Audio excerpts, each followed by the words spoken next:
La Guerra de la Independencia tiene su origen el 27 de octubre de 1807, con la firma del Tratado de Fontainebleau entre España y Francia. El acuerdo permitía el paso de tropas francesas por el territorio español para conquistar Portugal, que se había negado a acatar la orden de bloqueo continental decretada por Napoleón, por la que se prohibía comerciar con productos británicos en todo el continente.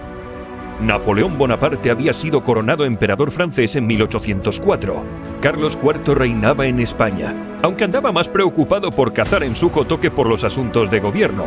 Era su esposa María Luisa, junto al secretario de Estado Godoy, quienes se encargaban de la política. Godoy no era muy querido en la corte, pues, además de gobernar, se decía que era amante de la reina María Luisa. Los reyes tenían un hijo, Fernando, que para los simpatizantes del rey era la mejor opción para suceder a su padre y alejar al interesado político.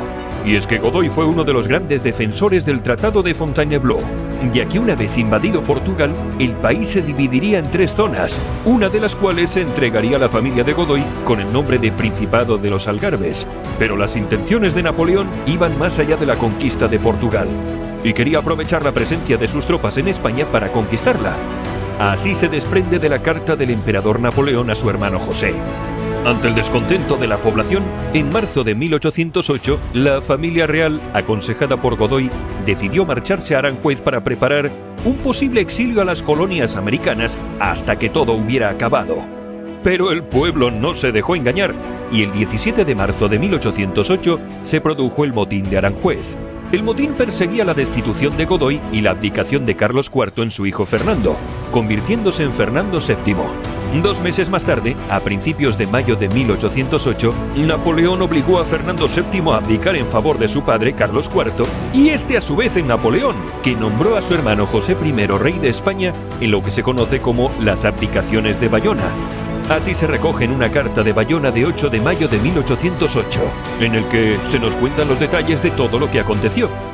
Consecuencia de estos movimientos, se produce una división política a nivel interno. Por un lado, los afrancesados, partidarios de José I y atraídos por las ideas liberales. Del otro lado, los patriotas, contrarios a la ocupación francesa y caracterizados por la exaltación de la patria y el nacionalismo.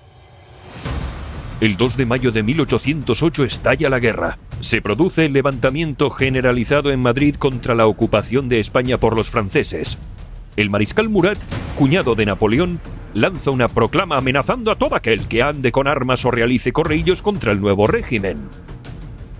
Un día más tarde, se produce una dura represión de las tropas francesas con los fusilamientos del 3 de mayo.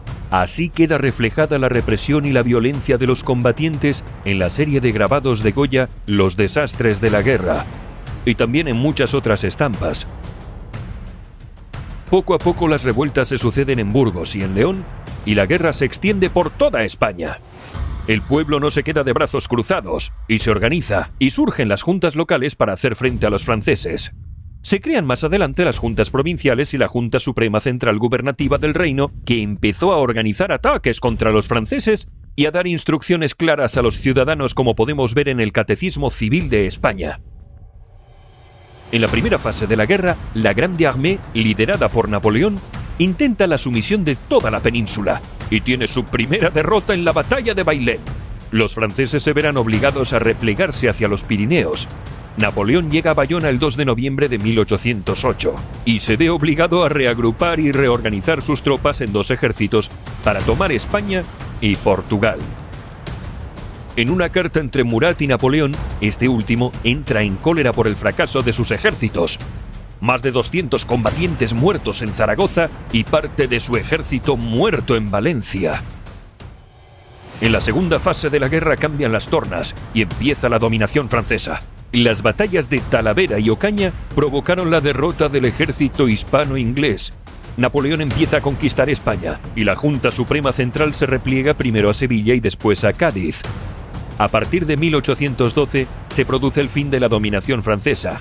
El 22 de julio de 1812 tiene lugar al sur de Salamanca la batalla de Arapiles. Napoleón sufre una enorme derrota que anunció el fin de su hegemonía en Europa. Los ejércitos británico, portugués y español, apoyados por la guerrilla, consiguen retirar al ejército francés. En septiembre de ese mismo año se convocan las Cortes de Cádiz y se pone en marcha el proceso constitucional que desemboca en la elaboración y aprobación de la Constitución de 1812, conocida vulgarmente como la PEPA. En ella se proclama la soberanía nacional, la división de poderes, la representación nacional en las Cortes y se reconocen ciertos derechos individuales como el habeas corpus. Napoleón se ve obligado a retirar sus decenas de miles de hombres para destinarlos a su campaña en Rusia y defender Francia en las guerras europeas. El 11 de diciembre de 1813, Napoleón firma el Tratado de Valenciennes, que reconoce a Fernando VII y a sus sucesores como reyes de España y de las Indias, manteniendo la integridad del territorio español. A nivel político, la guerra significó el principio del fin del antiguo régimen, iniciando un proceso que acabaría 20 años más tarde, con la implantación del liberalismo. A nivel económico, la guerra supuso una catástrofe para la economía española. Además del elevadísimo número de pérdidas humanas, esto desencadenó pérdidas en la agricultura, ya que los campos no tenían mano de obra. Además de la pérdida de vidas, fue perjudicial el exilio de los afrancesados, un grupo de elevado nivel cultural que se vieron obligados a cruzar los Pirineos para eludir las represalias de los vencedores. La industria se vio muy perjudicada por la destrucción que sufrió por las tropas francesas y británicas. Igualmente, el comercio también se vio repercutido debido a los puentes y caminos destruidos. Y en América se inició un proceso emancipador que llevó gradualmente a la independencia de las antiguas colonias.